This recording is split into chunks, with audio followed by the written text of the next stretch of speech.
यज्ञोपवीत संस्कार करने के बाद राम जी पढ़ने गए। कहां गए? कहां गए? स्कूल में। स्कूल में गए ना? कहां गए?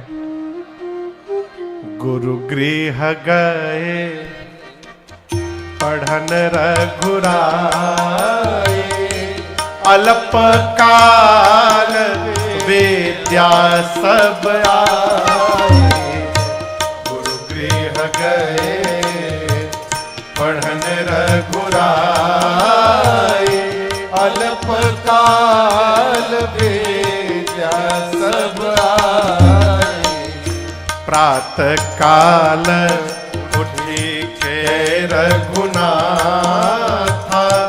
मातु पिता गुर नावहि माथा। अनुज सखा संग भोजन करहि, मातु पिता क्या अनुसरहि। वेद पुराण सुनहि मन लाए, आप कहि अनु जन समुझाए। आयसु मांगी करहि पुर काजा, आयसु मांगी करहि पुर काजा। आयसु मांगी करहि पुर काजा, देखी चरित सही मन राजा। आयसु मांगी करहि पुर काजा, देखी चरित सही मन राजा। देखी चरित सही मन राजा। देखी चरित सही मन राजा। राम जी यज्ञोपवीत संस्कार के बाद पढ़ने गए। यहां आगरा में यज्ञोपवीत होता है? कोई बोल ही नहीं रहा है। होता है, पहनते भी हैं, अच्छी बात है। कई लोग यज्ञोपवीत के बाद अगले दिन यज्ञोपवीत उतार के खूंटी में टांग देते हैं। यज्ञोपवीत धारण करिए, यज्ञोपवीत के साथ शिखा धारण करिए। यज्ञोपवीत संस्कार हुआ। देखिए, यज्ञोपवीत के बाद ही जीव वेद पढ़ने का अधिकार प्राप्त करता है।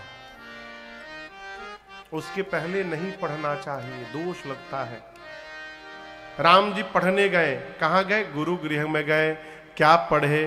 वेद पुराण सुनहि मन लाई। और अपने समझने के बाद में आप कहीं अनुजन समुझाए। भगवान वेद पुराण पढ़े, उसके बाद संस्कार की पढ़ाई पढ़े। क्या संस्कार? बच्चों में सबसे पहले ये संस्कार दिलवाइए, घर में सबको प्रणाम करे, हेलो हाय न बोले, हेलो हाय छोड़िए, सीताराम बोलिए। घरों में लोग के बच्चे कहते हैं हाय डैडी। आजकल तो डैडियो नहीं बोलते, डैडू। हाँ, क्या बोलते भैया? Dad, dead.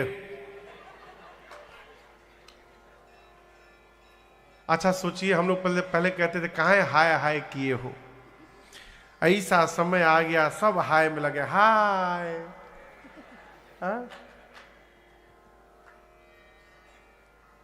बच्चों को सिखाइए प्रणाम करें।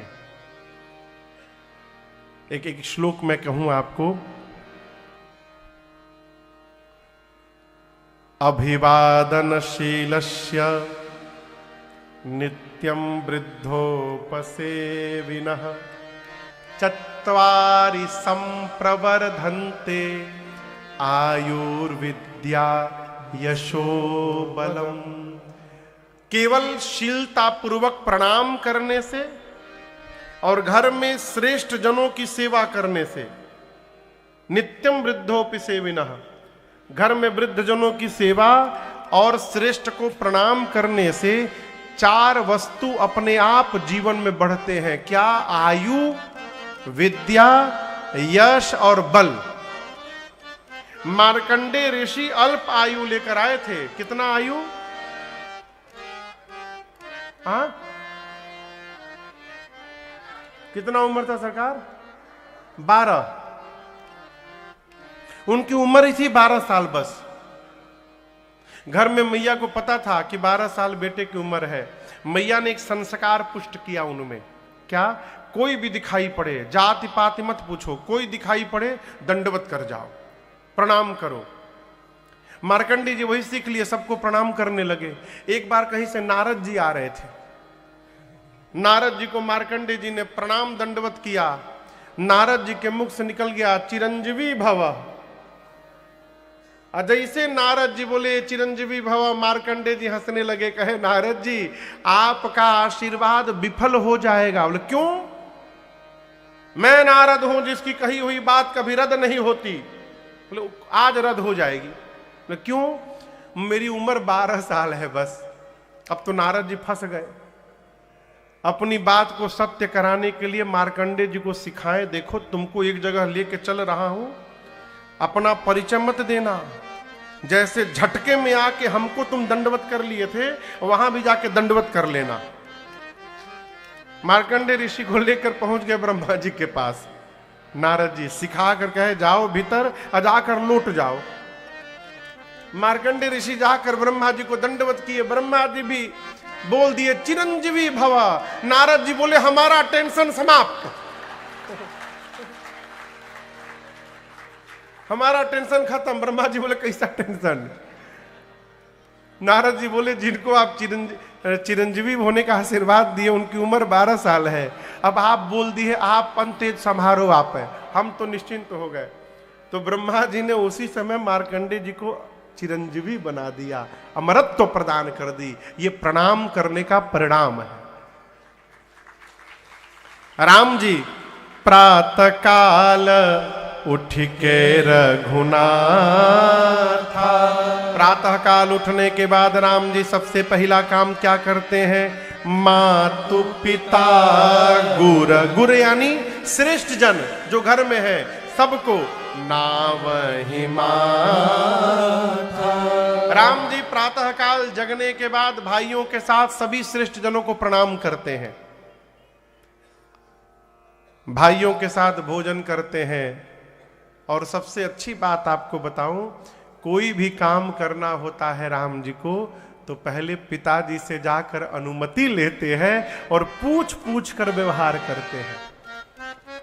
आप जब श्रेष्ठ से अनुमति लेकर कोई व्यवहार करते हैं तो फिर आप नहीं करते, श्रेष्ठ का आशीर्वाद ही आपसे कार्य संपन्न करा देता है? महाराज गदगद है, देख चरित हर सही मनु मन राजा।